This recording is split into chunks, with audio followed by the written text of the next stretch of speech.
Okay, well, thank you for coming again. We can go through the talk I had yesterday. It's a little bit so have you arranged some alcohol? That would be my hope. Let's hope Chris has sorted that out. So yeah, I was going to make the joke that I started out my career as a physicist and then downgraded myself slightly to become an engineer. And then downgraded further to become an economist. And now I'm working in a department with policy in the title. So speak to me in a few years and I'll be asking you how energy makes you feel. I suppose the corollary to that is that I suppose I've had a little bit of training in all of the different arts that are related to energy. So hopefully can touch the subject from a broad perspective, knowing a little bit about all of the aspects. So I was going to go through the growing need for storage and the changing roles that it will have, through modeling how much storage we will need. So some analysis rather similar to Rulestone and the Wellington. Modeling the role of electric vehicles in power markets. Not something I've really worked on, but rather something where I think there could be some interesting questions. And modeling the ability of storage to make money. I think that was the part I covered pretty much completely last time, so we don't go through that too much. So we know lots of renewables. The other aspect I was going to say is this transition to a near fully renewable power system is green, not just in the sense of environmental, but in the sense that there is an awful amount of money behind it now. We're looking at a $1 trillion industry last year, in terms of the amount of money invested primarily in renewable energy and electric vehicles.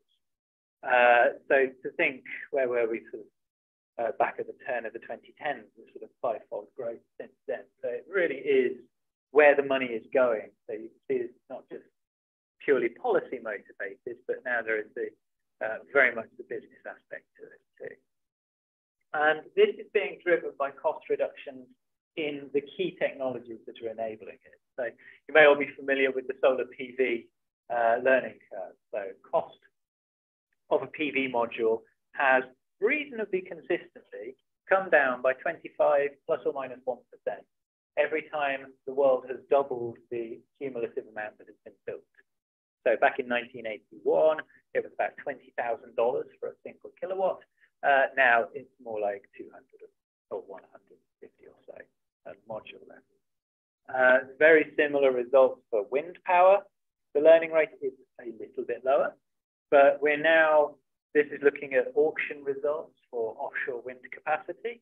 The UK, as of a couple of years ago, was auctioning new wind farms for £50 per megawatt hour, which was very comparable to the wholesale price of electricity at the time.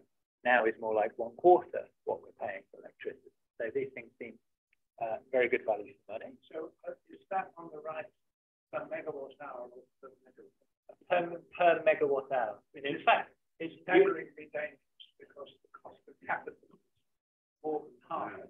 Yeah. So that halves the cost of per megawatt hour, whereas the other one's cost per installed capacity. Yeah. I think that's the only valid way to do that. Yes, I suppose it is. But getting the capital cost data for wind farms is a lot more difficult than getting the results of the auction. Because sure. Yeah. But this issue after that, two aspects: capital costs coming down and the cost of capital coming down. And there is the problem that you have to adjust the efficiency. Yeah. Yeah. But this is merely a motivator, so we don't need to get too bogged down. The other one I was going to say is that's the learning rate for electric vehicle packs, the red line there. So you can see those are in kilowatt hours of capacity, so that is analogous. So that's the sort of the physical size of the capital, the infrastructure. So it's comparable to a kilowatt of solar panel. Again, learning rates are 24%. And costs have come down from about 1,000 to close to 100. Is that the whole thing? The management system? So that's the EV pack, which would contain the thermal management and the control system. It's probably not inclusive of whatever is required to integrate that into the actual chassis of the vehicle, although that's relatively cheap stuff. So this is a lot more expensive than per cell at the cell level, but is an awful lot cheaper than say a home Tesla Powerwall packs, because they've got all the added safety kit and everything on.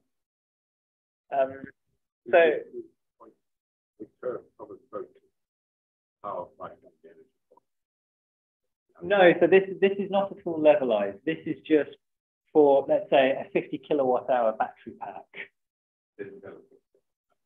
But it's not kilowatt hours delivered, it's kilowatt hours of storage capacity, if that makes sense. So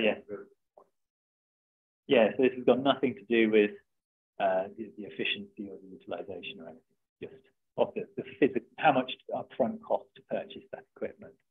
And so the costs of these have gone up in the last year due to the materials prices, particularly lithium has gone up. But I would be surprised if the overall trajectory it changes course in the long term.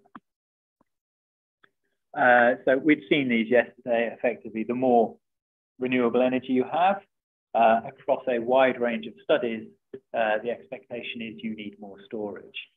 If I put the graph a bit smaller, you'll be able to see the legend, but there's so many different data points on there, it's almost meaningless trying to decipher which study is which. But that was I think it's about 50 studies in total, covering the US, Europe, and the UK. So there seems, while there is a wide spread, there are some very clear outliers. Yeah, some people think we need huge amounts of storage at very low penetration. There is some form of a consensus, and people generally agree the direction is upwards, and it definitely seems to get steeper around this point once you hit 80% or more.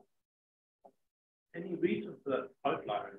Because it's straightforward calculation, because it's assuming much natural capacity.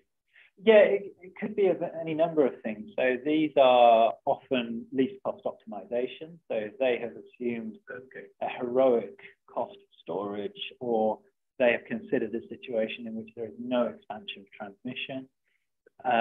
Or it could be the typical kind of study that Goran Strabak has, where you've got a lot of inflexible nuclear power providing the base.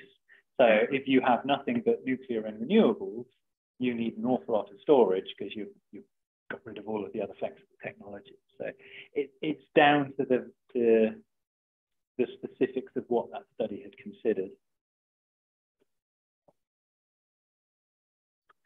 The other thing I was going to add is this is a table that we've produced, although we borrowed it very heavily from NREL. It's looking at the different stages of renewables deployment. I think it's the International Energy Agency who classify it into 4 different phases of renewables deployment. With the UK, I think we're at phase 2, and it's possibly only Denmark who's hit phase 3 here. And the role, what you need storage for, is going to evolve as you get more renewables. So first off, we're suffering the problems of reduced inertia. So you require frequency regulation. So you need very short duration storage. So batteries, flywheels, even capacitors can be the right type for that. Then you start to actually fully reshape the load curve on your power system. So you've got shorter peak periods, and you're going to need peaking capacity. So you now start to need medium duration storage. As we go further, it's then all about balancing out the renewables, the kind of thing that Chris Llewellyn-Smith was talking about yesterday. There, you're starting to need longer and longer duration storage. And also, the little battery indicators are a very approximate indication of what's the market size going to be. Inertia can be completely swamped and swallowed up by a very small amount of storage because it's measured in gigawatt seconds, not gigawatt hours. So you really don't need very much to be able to produce that. Whereas if you're integrating terawatt hours of renewables, you definitely need a large amount of storage to match that. And then the final stage, I think really is what we were talking about yesterday, is if you are to get to net zero and fully get rid of those fossil fuels, you need to battle this interseasonal problem. And so you need extremely long duration storage. And it's simply an open question as to how much of it we're going to need. It's either zero or a lot. So on the modeling how much storage we need, I showed this yesterday just to motivate that we are working in a system with 1,000 terawatt hours of chemical energy storage. And we had done some analysis following reasonably old paper by Beitemeyer, who had done this for Germany. Effectively, you say, I think very much as you've been doing, let's say we have to meet 50% of the UK's electricity demand with wind and solar. So you take your demand time series, you take wind and a solar time series, and you scale those up so that they're able to supply on an annual basis 50% of your demand. And the different coloured lines we have here are for different ratios of wind and solar. So if it's this blue line here, then if it's 300 terawatt hours of electricity demand, we're supplying the system with 150 terawatt hours of solar. To produce that much solar, there is going to be massive amounts of oversupply. And if you tried doing 50% with solar, you actually only meet about 30% of the demand using it. The other 2/5 of that solar power is curtailed. The UK fits much, or optimally fits, an 85-15 split of wind and solar. That's the orange line, roughly at the top. So one thing we find is, well, we're at 33% of our electricity from wind and solar as of last year. And conveniently, we have about an 85-15 share of the two. So I think it was 29% wind, 4% or 5% solar last year. So this is where we are here. We're not having enormous problems with curtailment. It is an issue, but it's on the sideline. If we scaled up our wind and solar enough that you could meet the entirety of national demand with that, we could probably supply, our estimate is 78% of demand from that. The other 22% is going to be wasted, unless you have some flexibility solutions in there. And it seems 50% is a reasonable point at which you'll start transitioning to really needing this, and curtailment will become a major issue. And that being curtailment at the national level because there's simply too much supply, rather than at local level, we can't get enough of this electricity out of northern Scotland down to London. Terawatt hour scale storage reduces this mismatch. Not surprising given what we heard yesterday. So the different lines here, we've got blue with no storage, turquoise where you've got something akin to lithium-ion batteries, so 4 hours duration.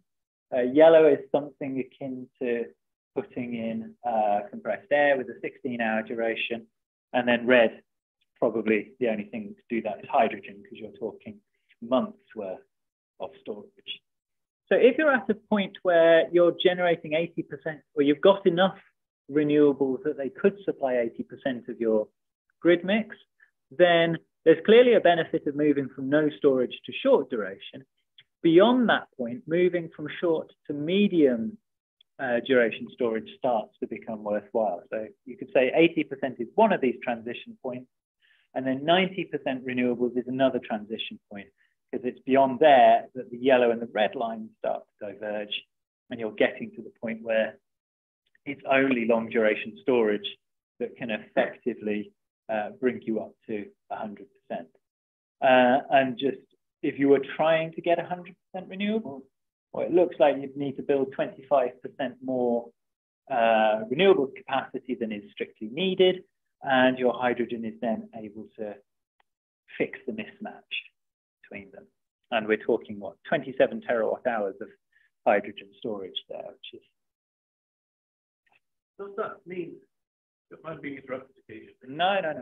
That we could economically do it sequentially, in the sense that we could maybe put in the compressed air infrastructure in 5 years' time, if we can to need it. Then solve the hydrogen problem bit later without having wasted everything we've already done. Yeah, I think that's a good point. Not one I thought of actually. So yeah, you could. In fact, we always analyze this in terms of where we want to be in 2050. But there's a roadmap. Yes, how we get there without sort of a no regrets way, and yeah, without having to deal with some of the major uncertainties just yet. I suppose the counter to that could be we need to be putting R&D or demonstrations or whatever in place now to be in a position that we could deploy hydrogen in 10, 15, 20 years' time. But yeah, we certainly don't need to be going full tilt on that yet. It's more once we get to a higher penetration that it becomes worthwhile. But yeah, I quite like that as an idea, isn't it?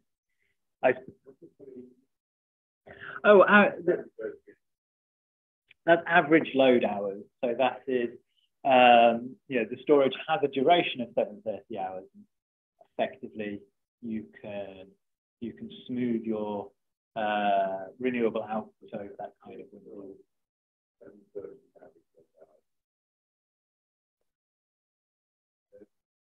Yes, that's about 2 months. Yes, this was. Yeah, we haven't scaled demand.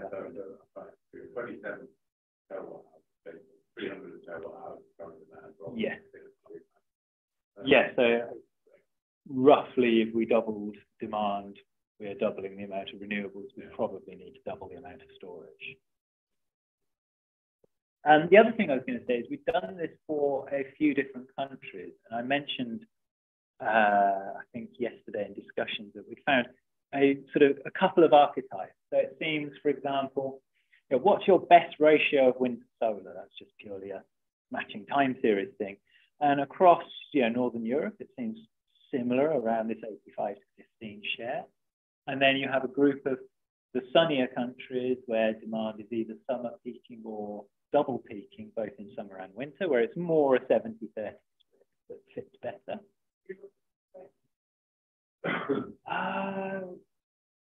I don't think I have, because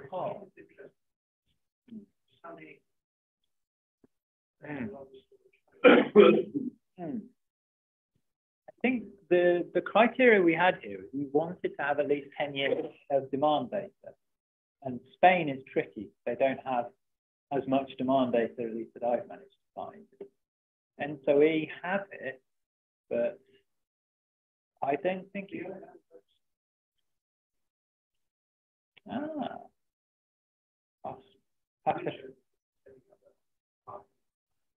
Yeah, I'll have to have a look at that then. Because yeah, this was sort of, what do we have to hand that we can look at easily? Thank you for the suggestion. So, for example, how much more of your demand can you meet by adding medium duration storage when you're at an 80% share? So that was the first of those transition points I showed. If you're in the wind-dominated countries, 1.5-ish. If you're in the solar-dominated countries, again, it's about double. You could get 3% more of your demand met through the medium duration. And yeah, I think other things are consistent across all of them. So the amount of overcapacity needed to meet 100% absolute demand is quite large. If you can tolerate a bit more of a reduction, that could change. Oh, so that is, we've labeled 140% here. That's the point at which you absolutely get every single hour of all years matched. I would argue a more pragmatic measure is to say, take this point here where you're 99.9. That might have been the more useful one to look at. Because yes, otherwise. Yeah.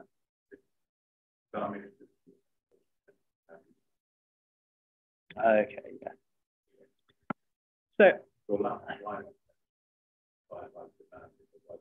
yes, that's very true.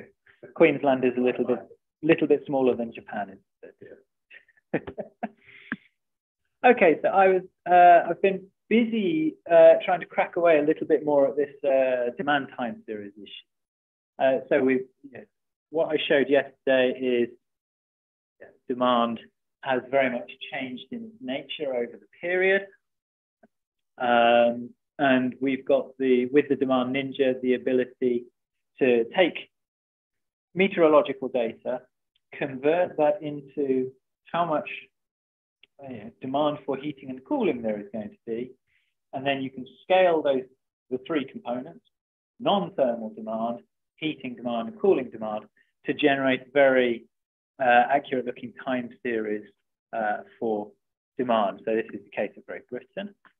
A couple of people had asked, Chris, you had asked, how well does this perform at the extreme? So what I've got, if I walk away, you won't be able to see the microphone. So what we've got, this is actually the full panel of what it shows. So you can see, for example, this is how it scales with the number of heating degree days, and you can see it's reasonably linear. Demand is increasing. Very little fit with cooling degree days in the UK because we are not renowned for our cooling.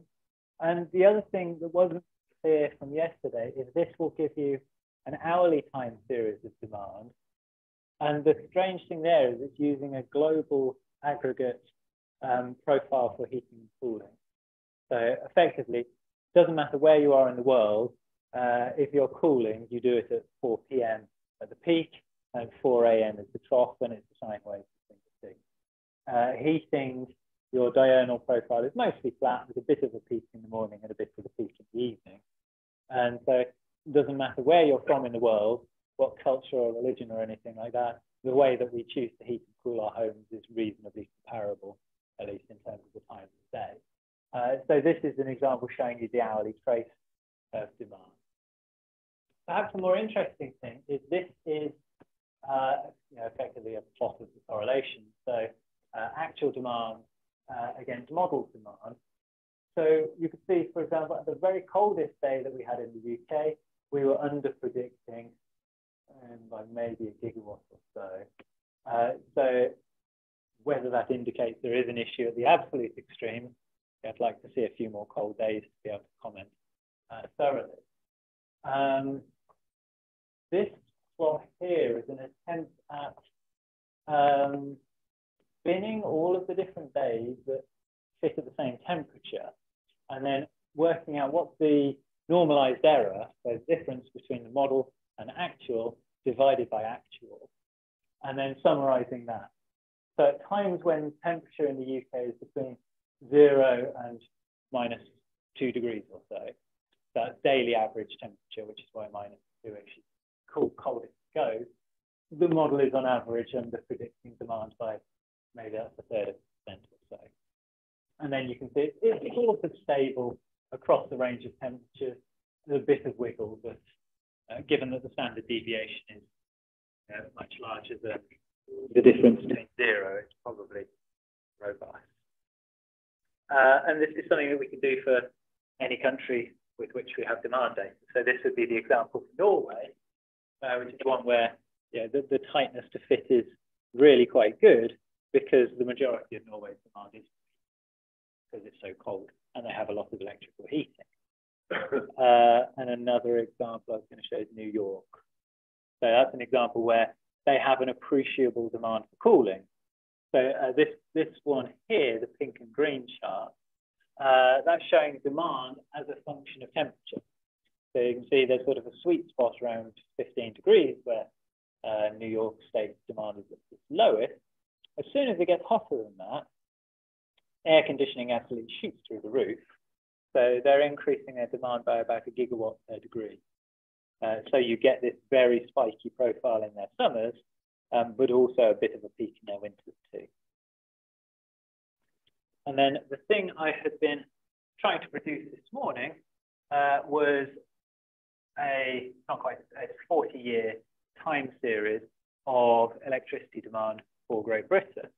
So take what you had in the country as of 2019, so whatever society was doing and how it was choosing to heat, etc. And then use that combined with the weather of the past 4 decades to then say, well, how would demand have looked? So you can see heating degree days, the red shaded area here. There were some, some especially cold winters in the early 80s. The winter of 87, I guess that one is there. And then more recently, we've had a succession of very mild winters. And that is sort of visible in the daily average demand in the winter of 2019 to 20 would never have gone above 40 gigawatts, whereas go back to 87 and it would have been noticeably higher. So that might give the kind of framework that you could then start to do these long-term analyses with both conjoined demand and supply. Now, I could get that to the hourly level. I was saying to Chris on the way over, if I could find the function that I wrote, I would be able to interpolate that to hourly, but I couldn't find it in the time I had before giving the presentation. The benefits of documenting your code incredibly well as you go along writing. I think the only other thing I'd really want to just mention, because sort of in a way, the aim of this talk was to find some interesting topics that can do with maths that I'm not able to do myself, was to think about electric vehicles and why they might be interesting. So this is the share of EVs in new cars sold in the UK. So as of December 22, last month, 1/3 of all cars sold were electric. And the average across the year was close to 1 in 5 cars being sold as electric in this country. So EVs is either full battery or a plug-in hybrid, where you drive at least 30 miles on the battery component. Yeah, so that should potentially mean you're driving at least half of your electric mode. Of those, it's about 2/3 of pure electric, 1/3 is plug-in. So even if we were just to focus on battery only, it is very much an increasing trend. That fits reasonably well to a logistic curve. So you can then start to say, how are things going to progress in the future? And we're at, so in the middle of 2022, we're at 1 in 6. You'd hit 1 in 4 cars being sold on average, I think, this year. 1 in 2 might be by 2025. And 3 cars in 4 being electric is only 4 years away in 2027. I feel a little bit.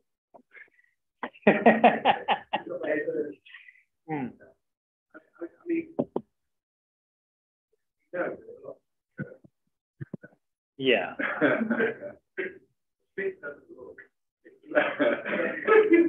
The fit isn't perfect. No. So when I'm seeing that sort of show, I really like to see some sort of mechanism, rationale behind the. At least then you've got something that allows you to check to see, whether these things are credible. Whether it makes sense. I mean, like, in a previous life, 40 years ago, you do this sort of thing with dose with cost. It was an outrage for the poor Exactly that kind of thing. Yeah. It's got to be a little. So, I mean, I know you. I'm playing with numbers. Yeah. Let me just check. It's not No. I'll tell you 2 scary things about this. One is that almost perfectly fits the Committee on Climate Change's projection for new vehicles sold. It did. And the second one is it almost perfectly fits National Grid's projections for new cars. So the average across there. It's not implausible future, right? Yes. Millions Out of many possible. Yeah, indeed.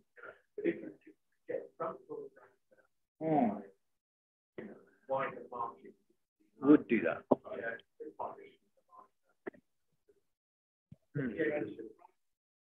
Yeah.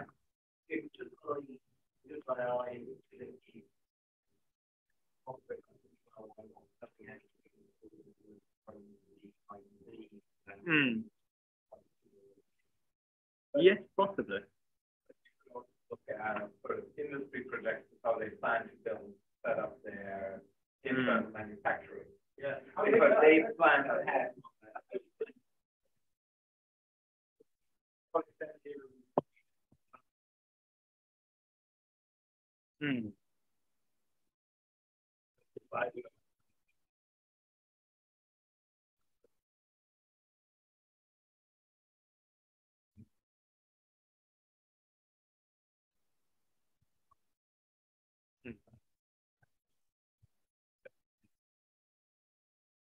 And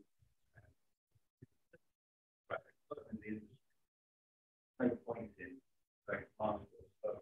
It doesn't go faster than the other components of the entire chain. Yeah.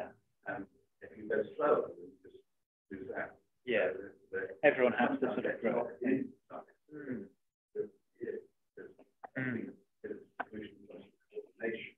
Yeah, the different components. The other thing,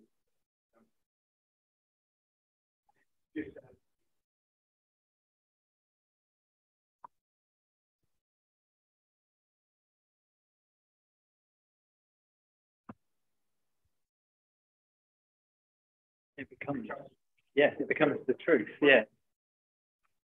So you may well. Yeah, this is what they want to happen. They make it happen, even though. Yeah. Yeah. But the lead time on back.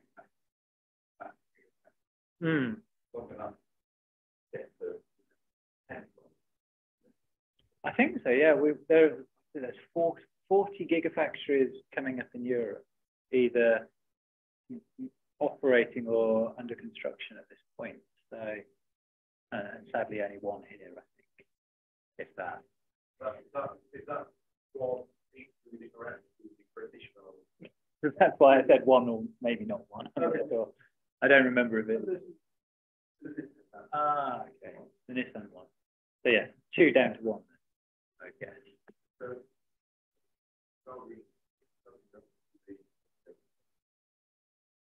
Over 100. Yes, that's true. Yeah, well, is it 2030? Is it 30? Ah, okay. So yes, it would need to become faster than this if you wanted to hit their target of no new combustion sales. There was talking.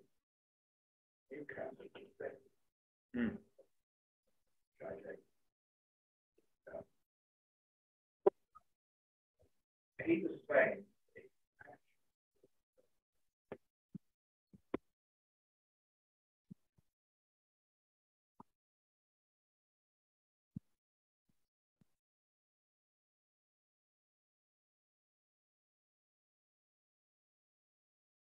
Is that only assuming production within Europe, say?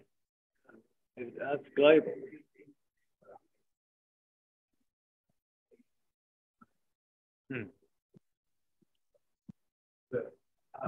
but I think it goes.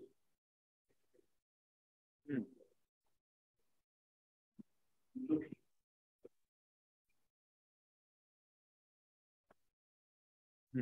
What's the rate limit instead?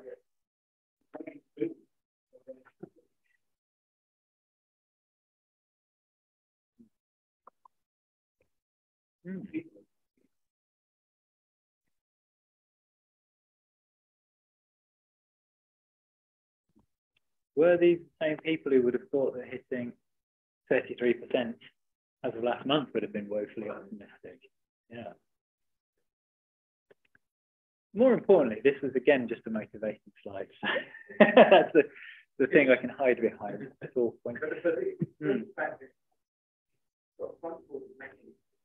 Yeah. Yeah. Yeah. Well, I mean, you could, I'm annoyed I haven't put it on, but yeah, the CCC's projections are basically a little bit faster than this up until about 2026 and then slower than this. They have a strangely not very smooth transition, as though they know some policy will change at some point.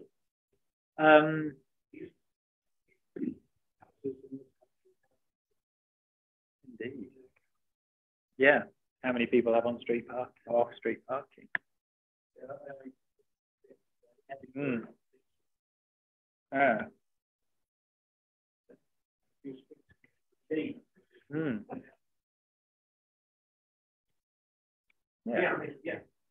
Yeah. So one thing to note, though, is, of course, sales is not the same as what's actually the mix of the fleet on the road. So if you do a fleet turnover model where you're modeling the full population of vehicles, the median private car survives 14 years. It's quite a non-linear rate of cars dropping off the system. So if we were, if we were to follow this target for sales, which is roughly what the CCC or National Grid think we will do, that would mean about 10% of the miles driven in 2025 are on electricity, and 30% by 2030, because the transition of the overall population is very different to the transition in just the newest ones. So for a sense of context or a sense of scale, if 10% of miles being driven 3 years from now, that means 3 million electric vehicles on the road, consuming about 8 terawatt hours a year. And if they have a typical EV battery, that's a sixth of a terawatt hour of storage capacity that could potentially be played with and used to fix some of the problems that we're facing on the power system. That's 5 times more than our total installed electricity storage capacity, including all the pumped hydro and so forth. So you're potentially looking at least the market for this short duration, a few hours storage, being more than completely saturated by this new resource that's coming online that isn't meant for this purpose.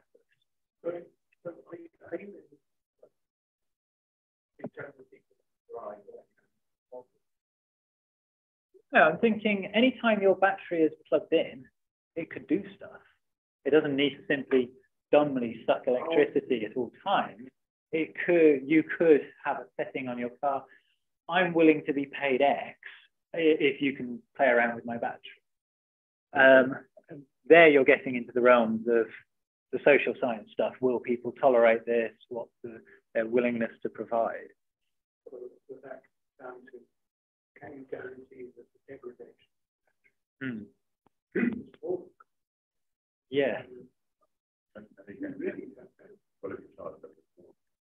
Yeah, that's the other thing we want to know.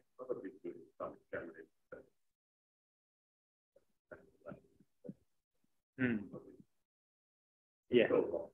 Yeah, even 20% of that is, imagine if we just doubled our pumped hydro capacity in the next 3 years. It's a lot just by allowing electricity companies to charge your battery. Exactly. Yes, it doesn't even have to be a two-way flow. It can just, if they can pick which specific half hours the majority of your charging happens, subject to the constraint batteries full by the morning. Yeah. Exactly. Yeah. Put your washing machine on at a particular hour when grid carbon is at minimum, whatever. So that's demand shifting one way. Yes.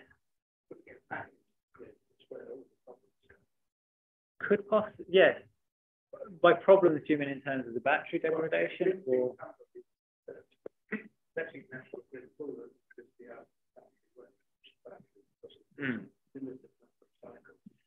Yeah, I think it was Octopus Energy did a trial of that, and the way they did this is they just said, well, we'll make sure. I think they had an agreement with the car company that the warranty on your battery will not be voided by us doing it. So you still have your 10-year warranty on the battery, regardless of us playing games. I think, yeah, that's what would make you feel comfortable. I think that the core of it comes down to these are batteries which are quite happy to deliver, you know, peaks of 100 kilowatts if needs be to accelerate up a hill, and you're asking it to maybe give out 3 or take in 3. So it's actually very, very gentle pedestrian operation of the battery. It really isn't going to affect its longevity terribly much, but that's conjecture. That's not, yeah, I wouldn't necessarily want to gamble a load of people's batteries on that thought.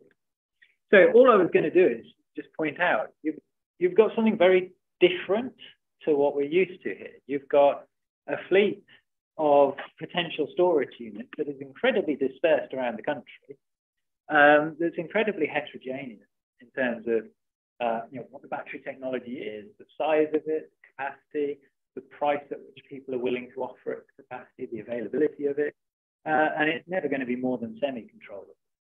So how do you develop the tools for being able to utilize it? How do you even go about thinking what this could provide? You know, knowing that we don't just have, you know, 5 pumped hydro systems that we can control to manage flow.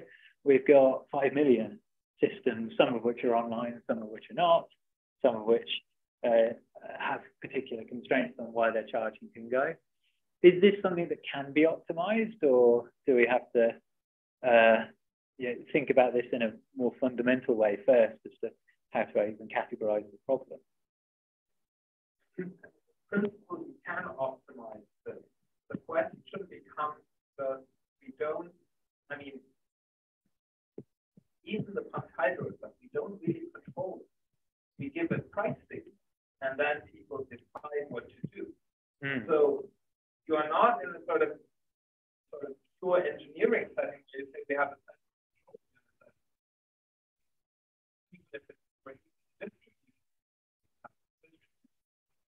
but you still can really, you give people pricing, and you have to model it.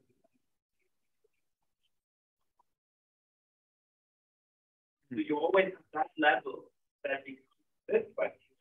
Well, you have to have that problem in the model. So you say, well, all the basic economic concepts with some sort of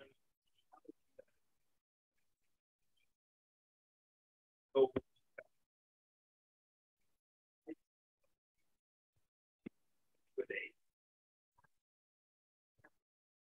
ready go on.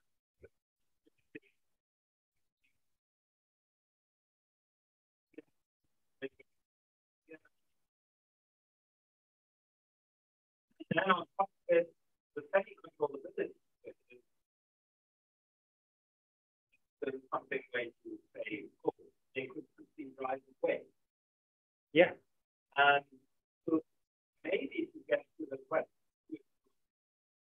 to say, let's not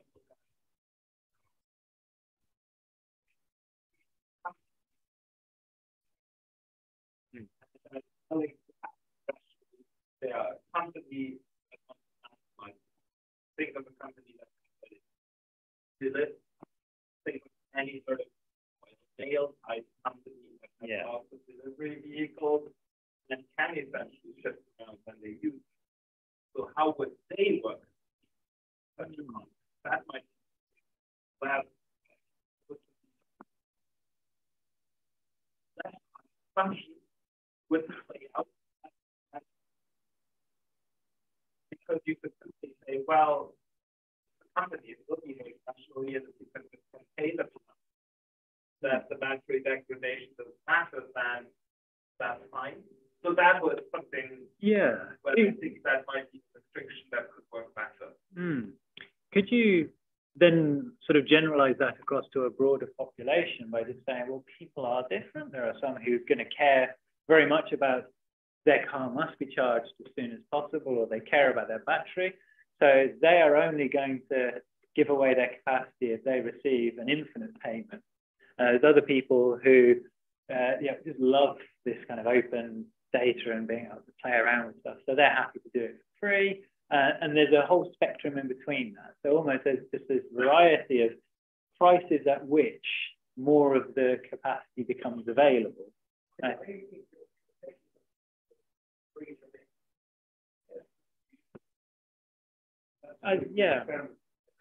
But it's interesting.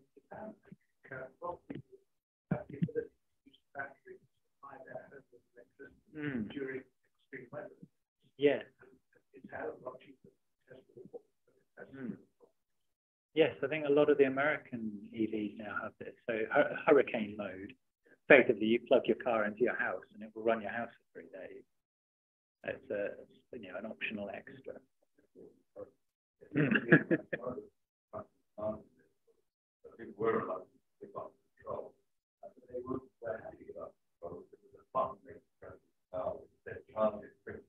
Yeah, an overall. Even though you never use that. This is the problem. So manufacturers Yeah.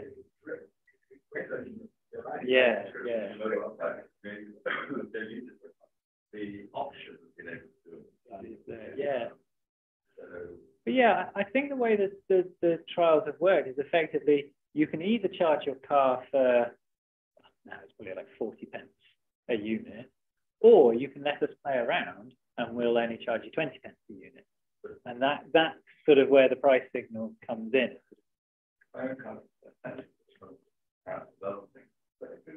Many years ago,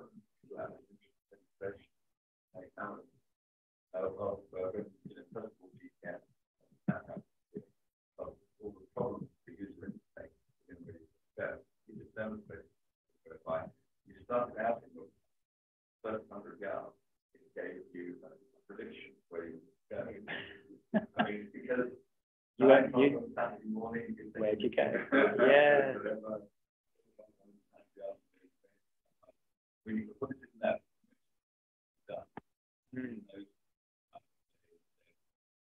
Yeah. So very rarely we are. So yeah. Right. Yeah. Big.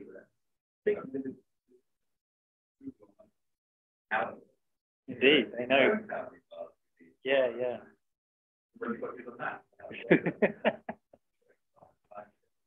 Yeah. So that was, I think that was actually where I was planning to end. That was the other question. It's very hard to expect your car batteries to be available for evening peak demand, for example. But what if you were paid for it though? Even then you have to right basis for it.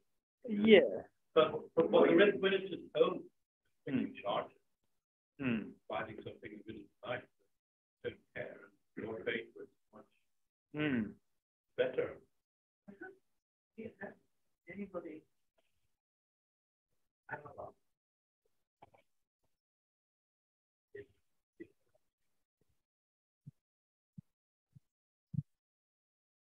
Yeah.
Mm.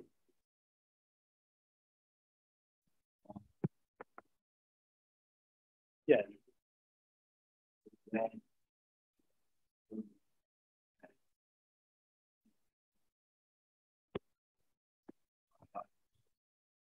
Mm.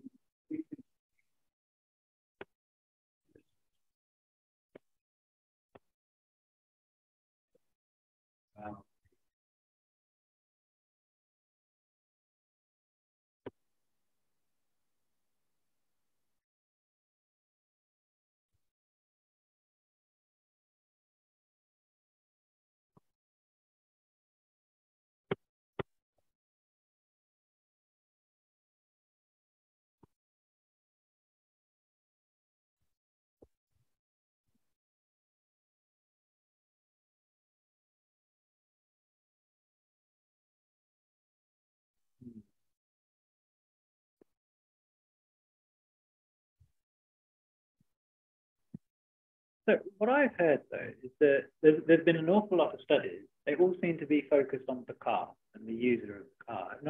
I've not seen any studies that have said if you're taking the perspective of the entire power system, what can you expect and how usable is it?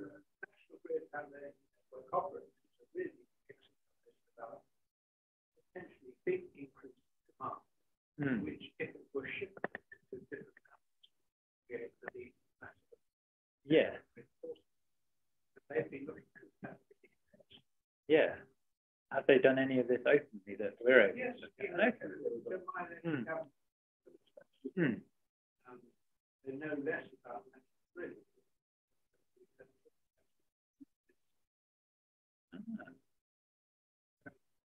Already solved then. Yes. Yeah, yeah. But another question, the main benefit is just quality communication, which is absolutely simple. Because you just say, or you give a incentive to say, tell me by when I use this car to understand what it goes to me. I've got to plug it in while I open it. Not everyone has to work in Some of them, yeah. And even on the simple day-night tariffs, 70% goes to go on day-night tariff and leave it like a storage. That looks from their point of view, relatively. Well, electric storage meters came on precisely because it needs to be built.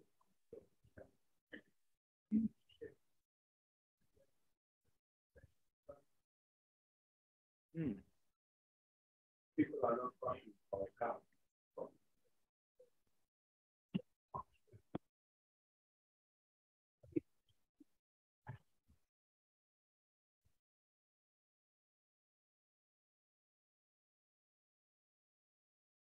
Anyway, the answer is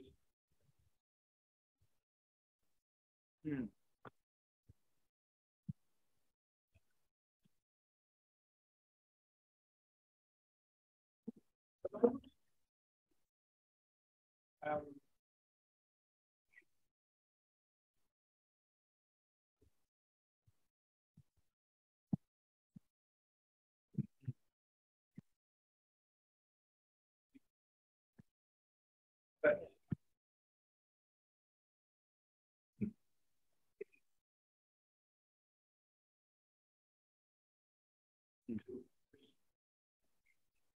then people, it would lead to a lot of different assuming you absolutely know what you need to return. Don't you have to have already decided your arbitrage at the point, or decided your operating pattern at the point at which those prices are fixed, to be able to participate in the day-ahead market and get those prices? Yes, yes. I'm willing to arbitrage if the following characteristics lie within that. Yeah. And then the algorithm would say, we want you to do this and then this. Equally represent reach out, give the information there, and you schedule the store. And then, of course, it's updated. And then you do better by moving away from the initial dispatch. But the point I'm making is, given the uncertainty in its resolution, the modelling of what actually happens would be rather different from predicting exactly what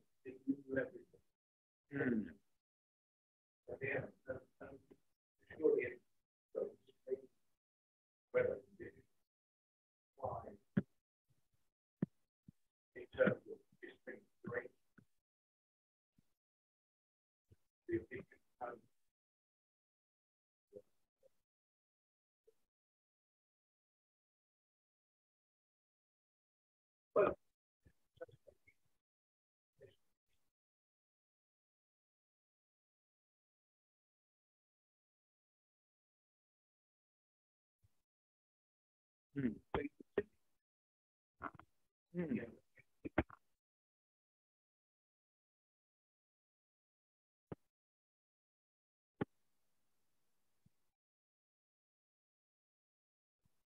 Are you just thinking sort of in the bulk average, not specific extremes? Well, yeah, because I used to see the monthly reports. Everything was fine, and they say, but on the 15th of May, this happened. And you get an interesting event.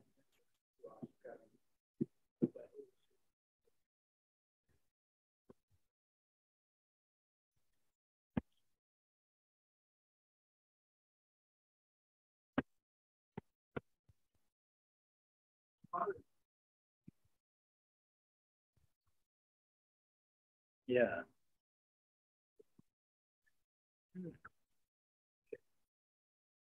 But yeah, I think if the data are available, it is certainly possible to do that kind of thing. And I suppose.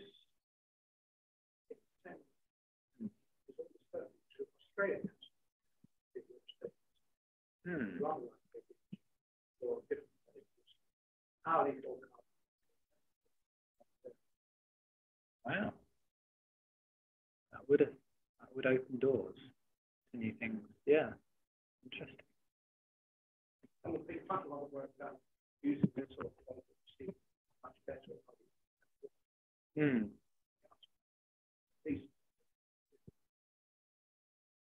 Yeah.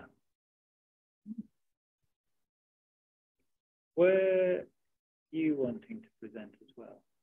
Just don't keep me standing up here forever. Well, Tony is going to compliment some CLS thoughts yesterday. Okay. Great. So yeah.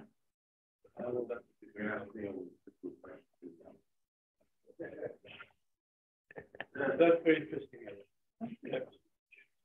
What magic thing do you have to do to get on this system? Well, it's only Chris Dent who's online, so I don't know.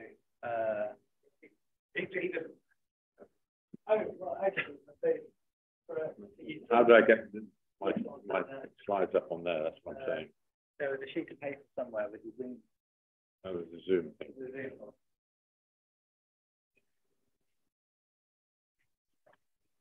So you need to open Zoom. Yeah. And then that is the ID and the password. Make life.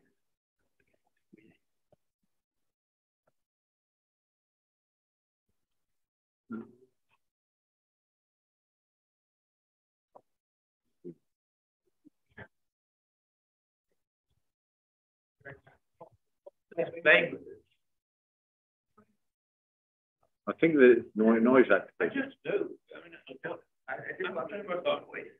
There's one, there's something clever that works out where the room is coming from. Camera follows that. Well, if you just keep talking, Frank. Well, I mean, it's just about. Later on, it's zoomed out. Yes. No, I think it's. I don't know. It's probably automatic.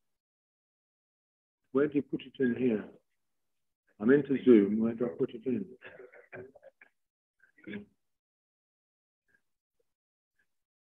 Meeting. We'll do that. I think I've got the MI5. Yeah, very good.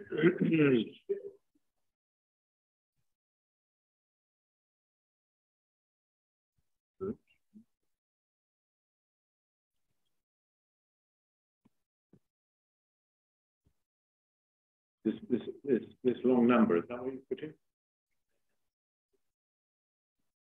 Just talking about this the size of the capacity that's potentially there to be in this time. So simply that would be able to break out coordinate the distribution there. So to avoid That's why I made the interested to avoid reinforcement. I mean, bear in mind the distribution network is 4 times as expensive. That's where all avoid it. So I mean, it could be game changing. Well, I did a quick calculation for Ireland.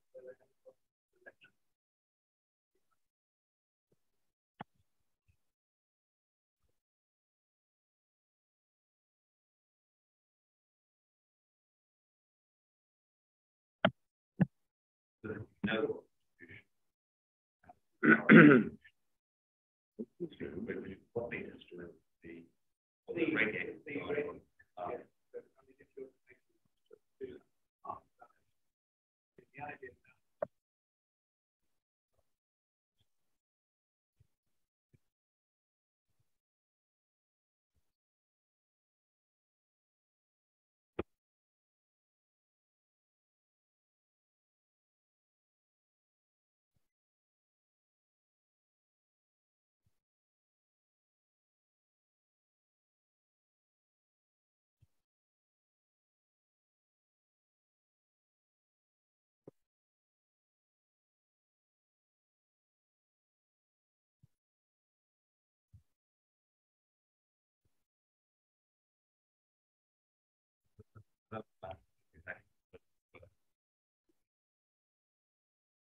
Meeting passcode. Is this the passcode at the bottom? Yes. What's the passcode? No, that's the ID. Try that, shall we? At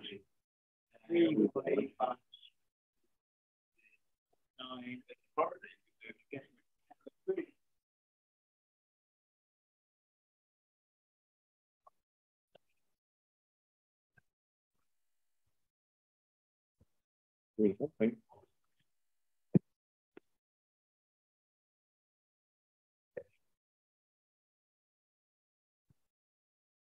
It's helpful.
Right, so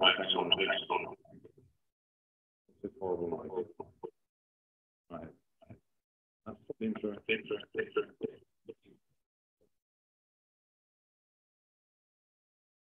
Any better? Yeah. Okay. Interesting.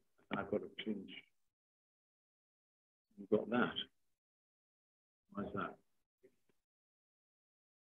Hmm? No, I did the bottom right hand corner.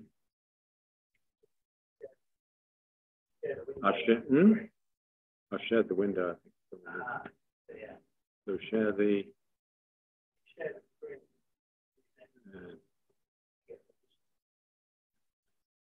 get out of that. Sorry about this.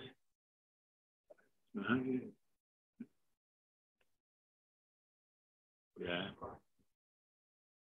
New share. Window. All right. Or screen.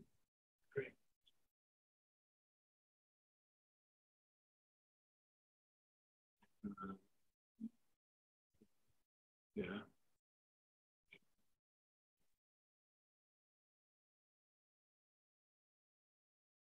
It's looking at me, right? Yes, it's very clear.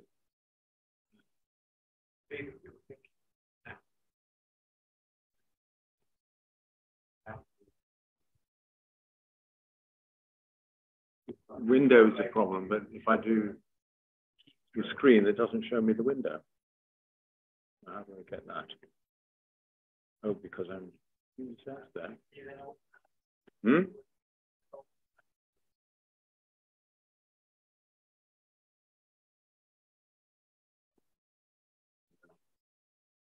So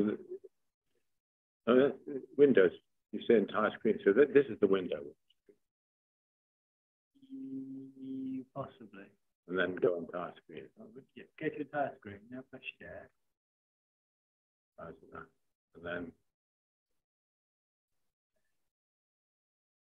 then go to this. Yeah, and then go to that. Is that better? No, yeah. Sorry about that.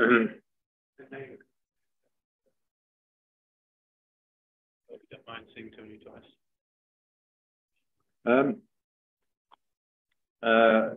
The talk I prepared to go, I'll go quickly through stuff. I mean, this is just a bit of context.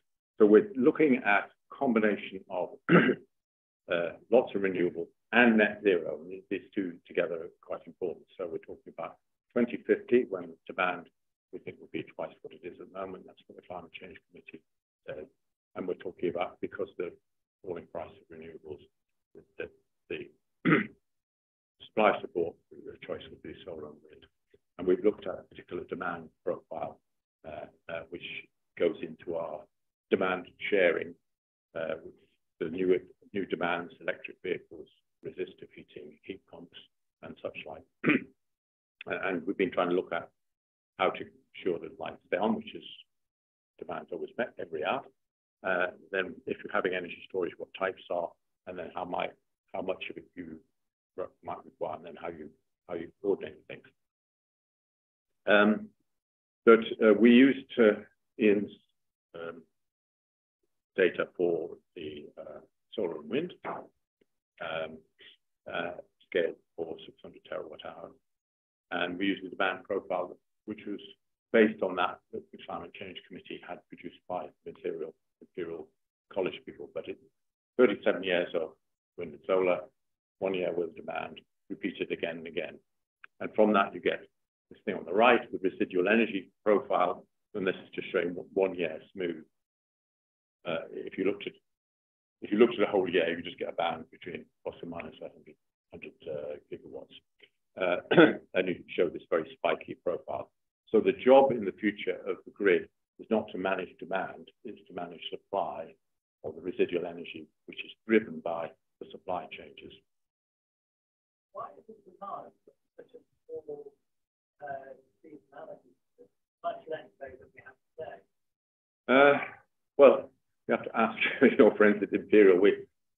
I mean, we did this exercise to try and show the methods and trying to come to conclusions. We've done it with relatively limited resources, so we haven't followed every question. But we took the demand, the components of demand are effective existing demand, and on top of that, you put electric vehicles, and you put heating, various types, and you put a bit of power to gas, and you have a profile for each, and then you multiply them up, and you add them together, and this is what you get. It is odd. It has a very high peak in February, which looks odd, and then it's yeah, but it's rather extreme. In that particular year, you have to very cold for. I guess a lot of transport is electrified. Yes, but transport is at least as high in the summer, probably higher in the winter time.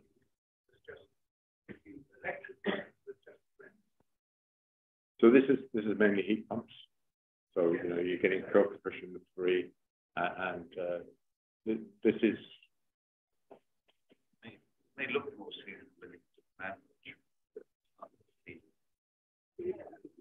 So the in the pie at the top, the heat pumps take 120 terawatt hours, so that's equivalent to 360 terawatt hours of heat. And the compressors will run. Well, it's spread over the year, which is more in the winter and spring. Yeah.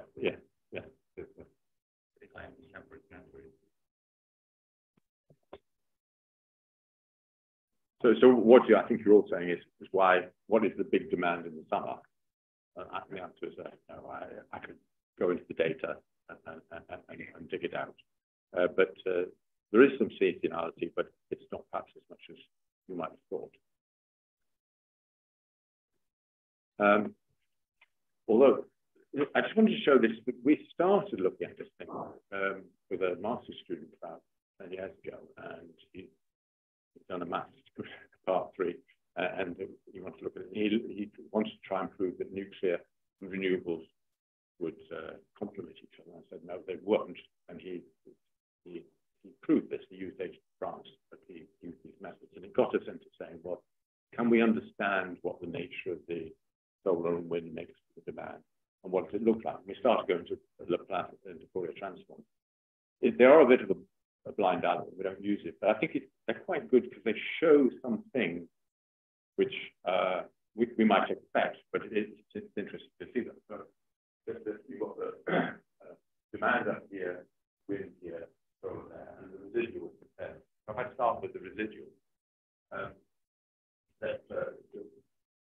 so obviously you can see that the daily supply of solar and variability of demand.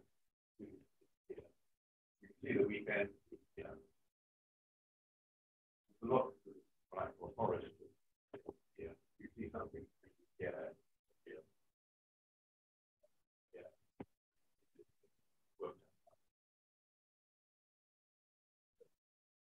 So this is power. This is your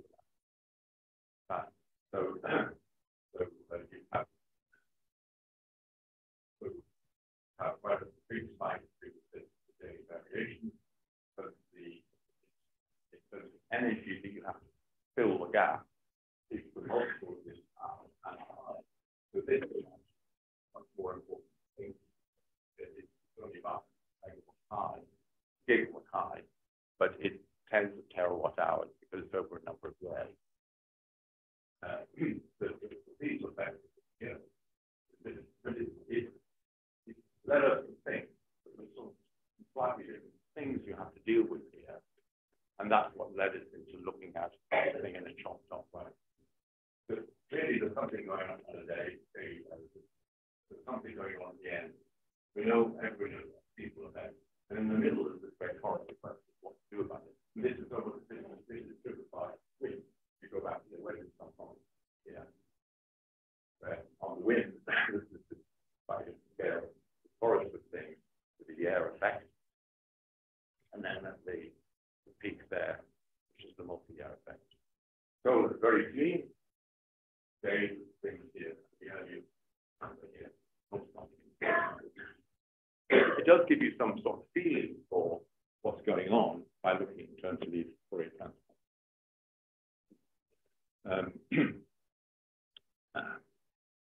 Now, to carry on, we've got a 37-year sequence. I think Chris looked at it in lumps of a year yesterday. This is a smooth continuous trace. So this is a smooth continuous trace for residual energy. And these are the cumulative figures because storage is about accumulation. And so you see that the residual energy smooth on here is 33 minus 50 plus 50. If you actually looked at the hour by hour, you wouldn't really see it. It goes beyond that. and you can't really see much of a pattern in here except it goes between minus 50 and plus 50. And on an hourly basis beyond that. But by accumulation, you see there's actually this hill of 150 terawatt hours over the 37 years. Goes back to zero. So we balance the system over 37 years. So this is the multi-year effect. And if you are doing nothing else, you might have to feel you have to try and find, you have to balance 150 terawatt hours somewhere. But we're not talking about 150 terawatt hours of storage. You've got to balance that problem. This is the multi-year effect. If you find a shorter time frame, hours associated with them. But that's the right thing is you can think about the storage and capacity as we see. The power is quite important. mean power of 70 gigawatts, we're seeing, even on smooth figures, plus or minus 50 gigawatts. But on the, when you look hour by hour, it's more than plus or minus 100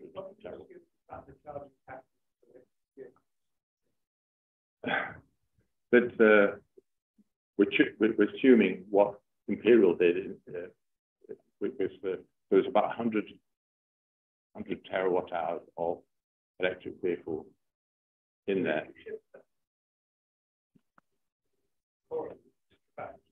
Yeah. Yeah. Yeah. So it comes from his group, yeah. Yeah. Still, David. No, it's just absolutely. Yeah. So in some ways, this is the demand, and you can have storage, battery storage, and that battery storage can be grid attached with battery storage, or it can be in terms of cars. And, we're sort of agnostic about that. So this is assuming no response. This is without demand response, or in the case of this shifting. I mean, it's a form of demand response, shifting with cars. This is before demand response. This is just the raw figure. On the other hand, it's probably yeah. Yeah. But there's no doubt that getting to the end, we see the need for 50 to 100 gigawatt hours of short-term storage. If it's batteries, it's fine. But you have about, when you've got 20 million cars, you've got about a terawatt in the batteries. And you could, therefore, deal with the whole of this through the car system if you had the ability to do that. What we're trying to do is size the need of the battery system. If it's piggybacked on the car, that's fine. Can I just interrupt? If you don't mind. Yeah. I think a lot of this tends to go forward when you just put that up from start to we do a variation on different time scales to be backward, and there is short-term variation, which is diurnal stuff. You're talking about a day or two at most, and then there's the sort of seasonal variation, well, it's a matter of weeks, a matter of months and years, and it's almost as if you could can't do a Fourier analysis really, but it's almost as if you could decompose your signal, and this is what was dealt with by what storage, and it is the short-term stuff is relatively expensive by comparison to you would get to, and it's certainly true that if you had terawatt hour storage in cars, maybe bring that cost away down. But what I find to be of interest is the sort of longer-term stuff and how you balance between them, medium stuff of the order of weeks and the long-term stuff of the order of years, do the right thing. So it may be more obvious than. Well, let's get to it. I mean, that's where we're going. That is where we get. We're trying to look at the problem, and we'll get into the ways of addressing it. So, if you take that and you say, I think Iain talked about what I call mistiming. That is put so much on the grid that some of it can't be used and has to be curtailed. That's right. We've got slightly different.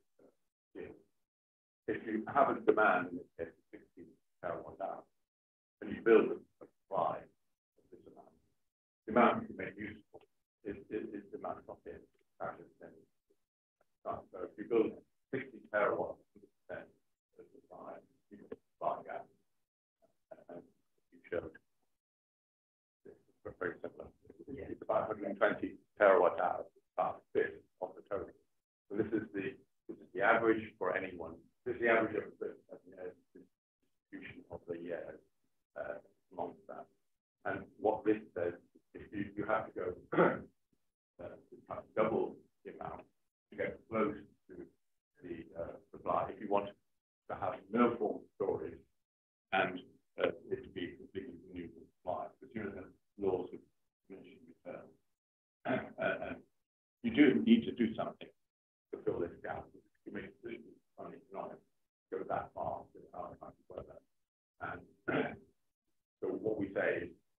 supply gap, fill the supply gap, a complementary supply, of which storage is one option. The other chart here is the power characteristics of this. So it says, what is the power deficit and how many hours occur in 37 years? 37 years, 12 hours.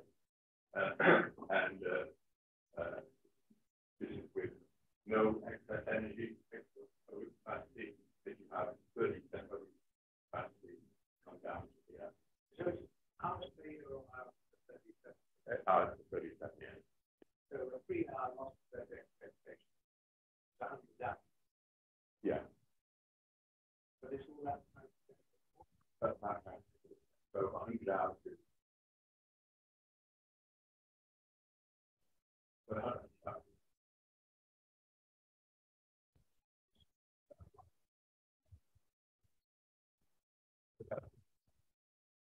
Oh, per year.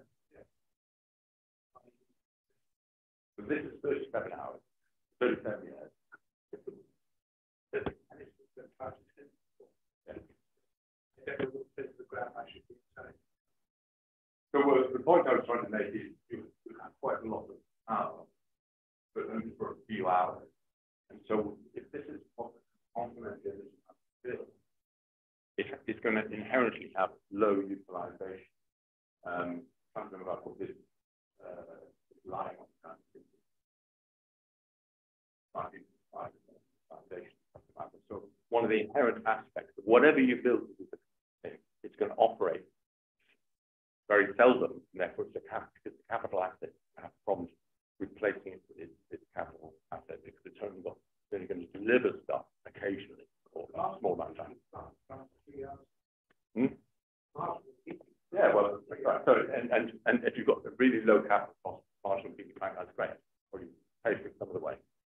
But it's capital cost. So it's just the point is that you do have to have high hours for this thing, 80 gigawatt-hours, and it's not going to run for many hours. And when you offer solutions, then this, whether it's storage or anything, this is one of the determining factors. The storage is not the only answer to this thing. The question is, what could? And people have offered specs as the way, zero carbon way, really is a base load supply, and it has quite high capital costs. You can use CCGD for CCS. It is probably flexible, but it's probably not zero carbon. It's low carbon rather than zero carbon. If we have a carbon allowance, I think this is probably going to be used. If carbon allowances have to be saved for something else, it probably won't be used. You can use nuclear, but it's not flexible. So its costs rise very sharply if you use it flexibly. It is inherently flexible, but economically, people want to run it flat out. Or you can use it as, you can look at storage, which is the main thing we've been looking at. But we're not saying it is the only solution to this problem. This is a problem we're going to have. We're going to have to look among these things. Our study was about storage, so that was what we were looking at in too much detail. So we saw that this has got a problem in time segments, and that, as we'll see, that storage technologies vary in the economic characteristics, so that you could imagine it might be a good idea to use some things often for short periods, and the less often ones would have lower costs. And the approach we did to filtering it out was a rather simple model of storage, and it was based on the idea we probably have a reasonable estimate of demand and supply a week ahead, which we update all the time. And based on that, you'd only store energy in the short-term store you were going to use in the period that was associated with short-term store. So you look in the first 60 hours ahead and only store energy that's filling a gap there. And then for the next one, which is a week ahead, you only store energy that you're going to use in that week. And then you have a very big store at the end to take the different stuff. We did look up 4 stores, and we looked at longer periods, but actually this seems to separate out the main effect. All having a 4 store does is divide up the long store, and they're not particularly different, just chopped up. And what you find when you apply this method of priority given short, medium, long, is a very peaky approach here from the short store, looking at the June profile for a week. It pulls out these sort of profiles, and you can only see if you look over a year, the long one down.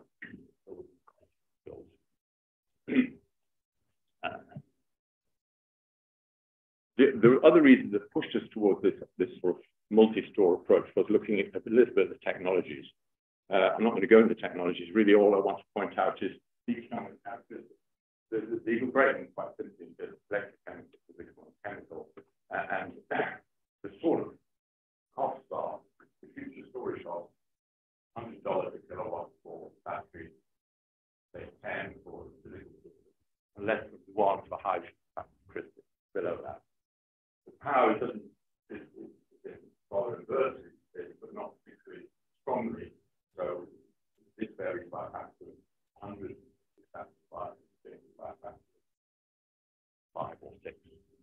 But so what that says is, for batteries, the cost of storage is very high, so you've got to use it often.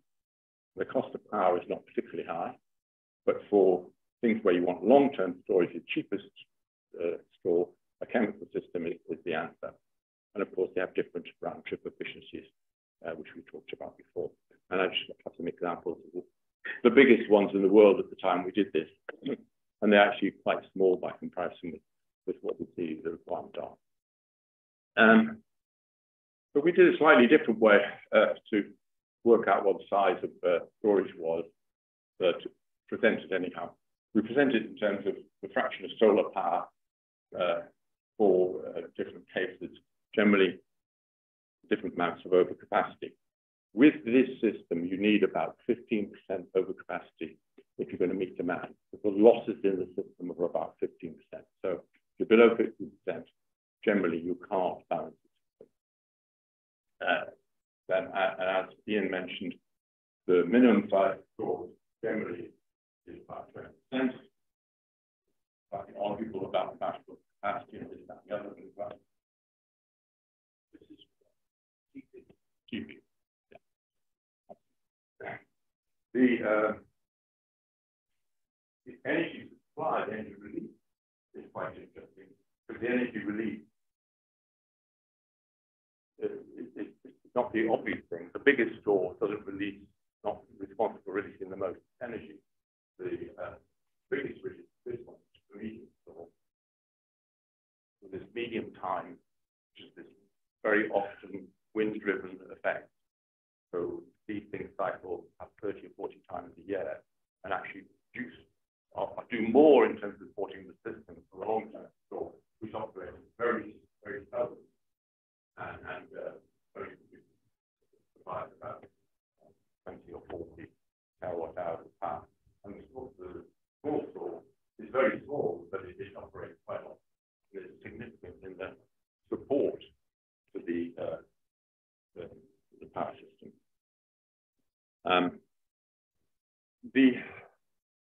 So I think our approach quite successful in separating, in a very simple way, separating the small, the medium, and large, and then you can describe sizes to them.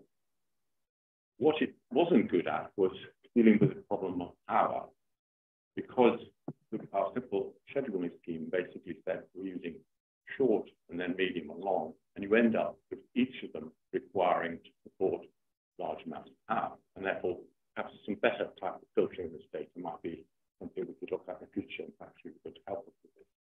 So this is an example of the different stores. Actually, from 4 stores, it doesn't go 4 stores on here. You can see that during this time, what happens is the short store kicks in, then the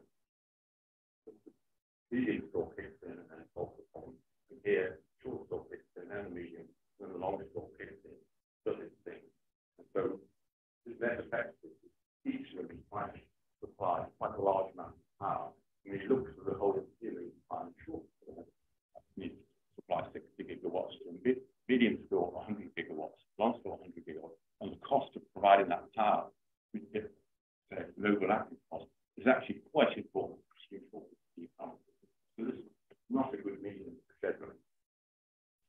Stan's been helping with scheduling, and we looked at a couple of schemes.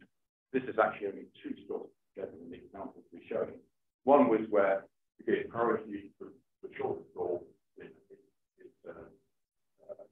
It's oscillating so far, it's this red band.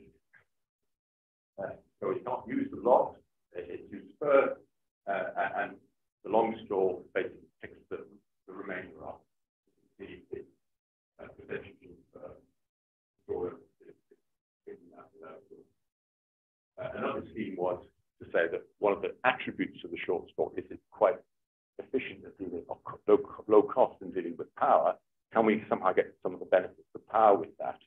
But effectively, what long found is if you schedule it this way, the long store struggles filling the gap, short store oscillates around. It doesn't really help because it doesn't have enough capacity behind it. It can help smooth the thing, but it doesn't really have any capacity, and therefore it's not really a good scheme. So Stan comes out with a more a different scheme which coordinates with all 3, and we're getting low cost and getting the demand met. Well, to a very high level, much more than above the grid percentage.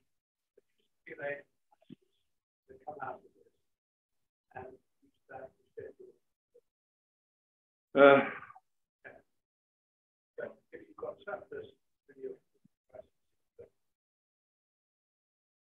yeah. Yeah. Price which you get the right actual response. I mean, in other words, looking at the challenge. Yeah. So we haven't done that. So perhaps I'll just go through. I've got a couple of slides on economics, and then you can tell us the things that we haven't done that. I mean, I'll leave my comments at the end. So we've done something wrong like Chris, which what's the price build-up of having a storage?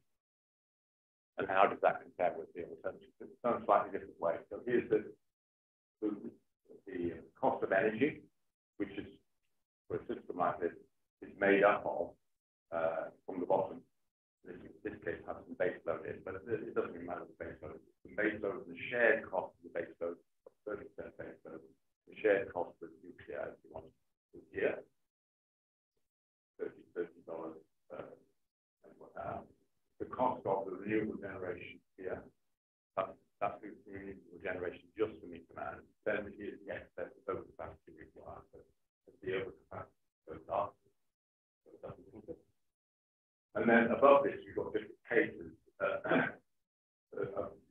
2 different cases. One is future power costs, which power costs are quite high at the moment. But people don't do, apart from batteries, they don't do storage, but the index of it, has to be high. Until people got reduced a lot.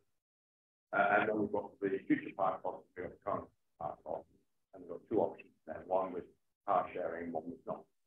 What it says is power sharing current cost is very high, over $170 per megawatt hour. If you power share, it brings it down. If you achieve the cost targets people set for 508 as you bring it down. This is no power sharing. This is where we should be at about $90 or $100 per megawatt hour, which this is all done at $1.4 to the pound, so you could say it's 70 to 75 pounds per megawatt hour, which is rather similar to what Chris has done. But the real key issue is this is based on renewable energy mix costs of pounds is 35 pounds, it's $50 to $50, like $48 per megawatt hour. And the actual system cost is quite. So again, we're finding with good scheduling system and with future storage costs, the costs are doubled by to deal with the intermittency of the highly renewables. My last slide is is something about if you were to try and think of other ways of filling the gaps with complementary energy.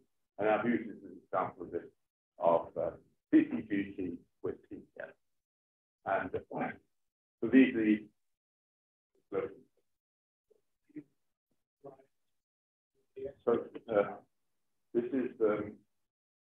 this is utilization of whatever the system is. But if we look at the basic utilization requirement, the mean utilization requirement is here, 7%. And if you were to do it, and here it shows the single hydrogen store, with 3 storage, with the hydrogen component, the battery component, and the case component. But I was really trying to show it against CCGT. So this is the nominal CCGT phase because this is the low figure for CCGT, low CapEx.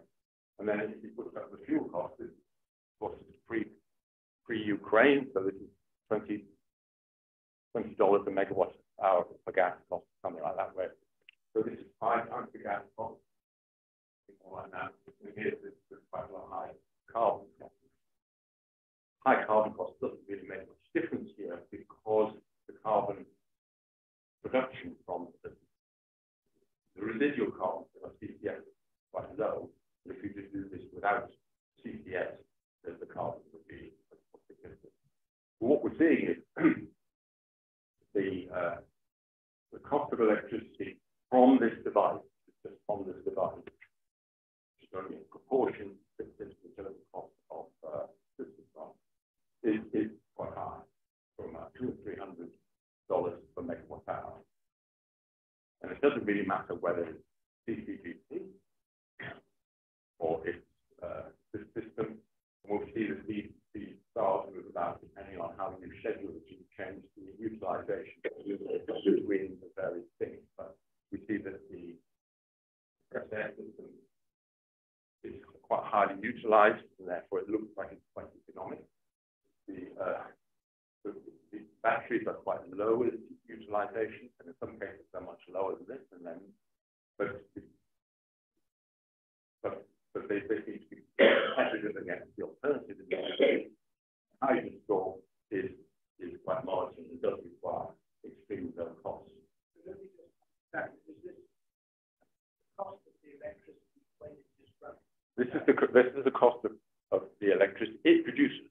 So if you have aggregate merchant CCG, yeah. So if I had to run it, I have to get these revenues to pay for my capital, which is sort of not part of the range of current and pre. Not so you have a small number of hours. Yeah. A large number of hours. You look at the price duration. I mean, the one that you observed in you were closer to these figures than I am, but this is not extreme time. This is 7% of the time, not extreme values. Yes. So this is look at the price duration. 500 hours a year. Yes, well, I have those. I'm sure you do. Yeah.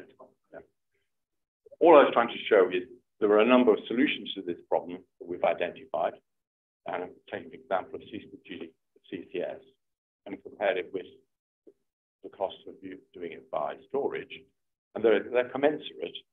And you can move the storage figures around by changing the balance between hydrogen and battery. Okay, but they're in this target area. So if we recognize this highly renewable systems, we're going to have to make up 100 terawatt hours of mistimed energy. You don't have to pay for it with something that's standing by, whether it's storage or it's CCGT or it's you do already. Yeah, but it's quite a lot. But now, my immediate reaction is we're interconnected amongst other places. Norway. Yeah. Norway, I forget, like 60 terawatt hours of storage in its depths. Yeah. Spain is still appreciated. Yeah. And so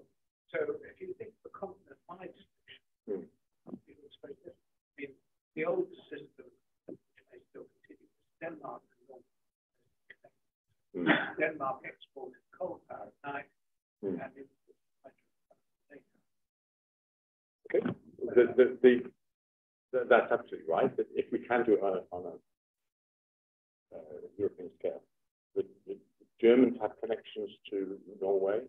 We have connections to Norway. Our connection, I think, is 1 gigawatt. So if we've got to share the 60 terawatt hours in Norway, we only got 1 gigawatt connection, but actually need to, at least peak times, that's not very often, supply 60 gigawatts. We don't have the interconnectors to that. So we need some onshore storage. Yeah. Places like Norway and combined gas turbines as well. Yeah. Of course, not looking at the zero carbon. Yeah. But, well, I think that's the difference. If it's not a zero carbon system, CCGTs are an important thing, and they can also buy you time. Once you go to net zero, they are not available. You've got to find some other flexible source, either onshore or offshore. If it's offshore, you've got to connect it, and we know the full cost of the interconnector to Norway. Then it's 1 gigawatt. We probably need. So the Europeans, there have been studies that Europeans interconnectors and solving this problem at European level. Quite a good paper, I think, by Gill area.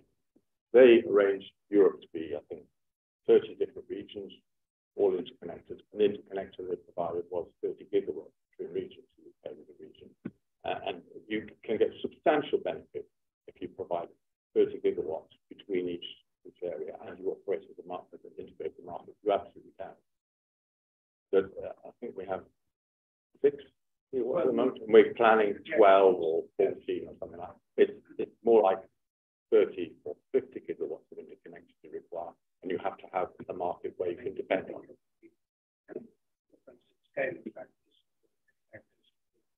Yeah.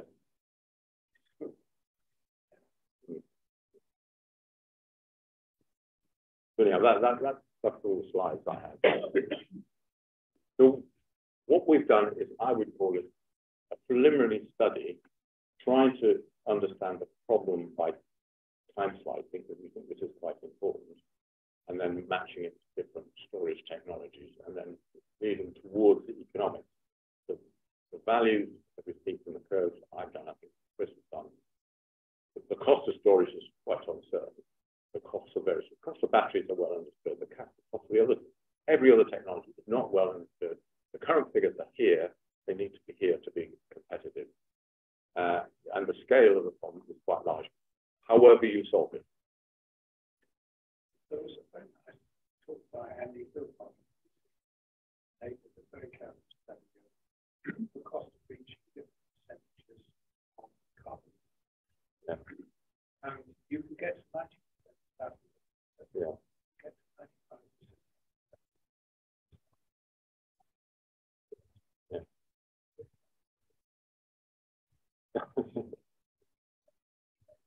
Before we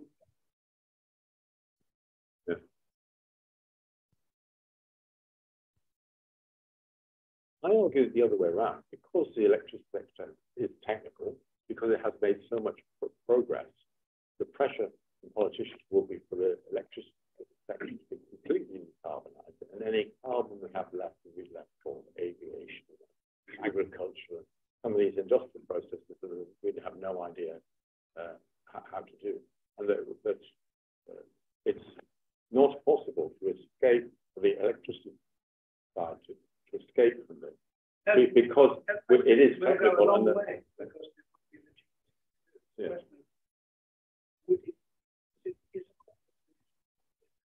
Yeah. Yeah. There is a net zero target rather than up to zero target, because you can get the final 5% rather than through I don't know, well, it's through selling offsets, which will be illegal within 10 years. And there isn't a dependable market. It's really not bad. You can do it through carbon capture, either BECCS or CCGT, or you can direct air capture. And those are the options. same problem with every sector, because the marginal cost goes up quite dramatically in the last 10 or whatever percent. Yeah. And I don't think the general public has understood it. No, for efficiency. You're absolutely right. I think it's can actually.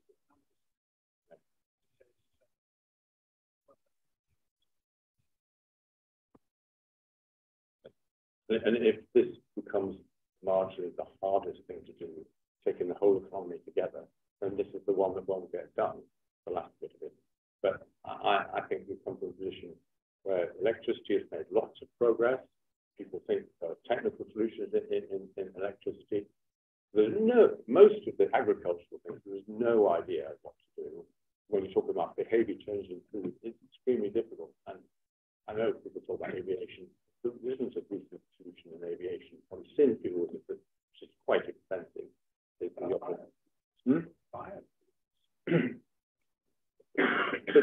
there probably isn't enough bio around for that.